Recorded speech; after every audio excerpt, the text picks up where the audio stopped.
پروردگارو این مرحوم رو رحمت و مغفرت جایش را جنت. شب 24 اپریل یک هفته قبل تا سن 80 سالگی گنرال مستعفی عبدالله حبیبов یکی از چهره‌های معروف سیاسی و نظامی و جمعیتی تاجیک از دنیا درگذشت.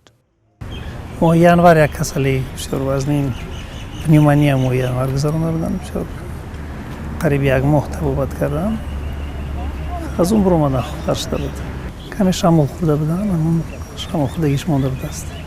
تو دکتر که نرسیدم یعنی که یوری تجلی آمد و از خانه تو بیمارخانه که بودن علاقه جان سپردن.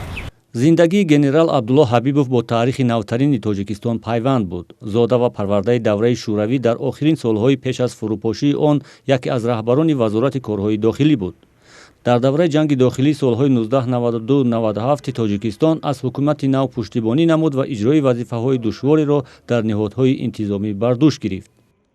همون دوره که اعضای حکومت به گرو گرفتند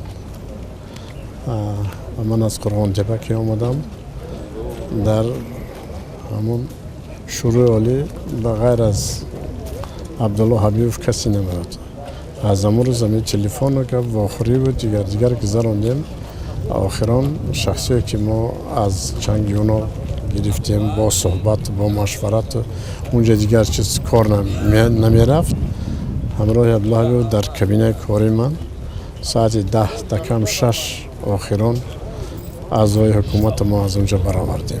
گنرال مایور عبدالله حبیبов 1 می سال 1940 در ناحیه مومن‌آباد تولد شده پس از ختم دانشگاه دولتی ملی تاجیکستان در اکادمی فن‌های جمعیتی نزد کمیته مرکزی حزب کمونیست اتحاد شوروی در شهر مسکو تحصیل کرد.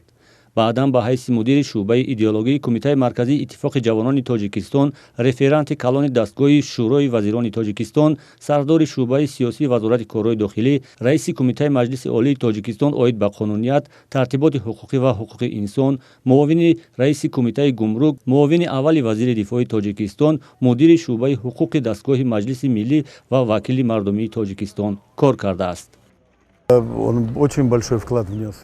او در رشد بخش مقامات دفاعی تاجیکستان همچنین در مقامات حزبی شوروی سهم بزرگ گذاشته بود. به اصطلاح یک انسان با حرف بزرگ بود. در مسائل سیاسی شخصیت فرق کننده بود. عبدالله حبیبов در تربیت نظامی سهم بزرگ گذاشته است. سال 2015 بر ضد عبدالله حبیبов با ماده 338 کودکس جنایی خودسرانه اشغال نمودن قطعه زمین و ساختمان خودسرانه در آن پرونده باز و 1 سال بعدش قطع شد. او میخواست در محله автовокзал شهر دوشنبه مسجد سازد و مقامات گفتند که ساکنان ضد این نقشه او به دادگاه شکایت بردند. بهار سال 2016 بنای ناتمام مسجد به ملکیت دولت تبدیل داده شد. عبدالله حبیبов یادداشت‌های خود را به نشر رسانیده همچنان یکجا با ژورنالیست رجب میرزا کارنامه قهرمانان و اشتراکداران جنگ دوم جهان را در یک کتاب به تصویر کشیده است.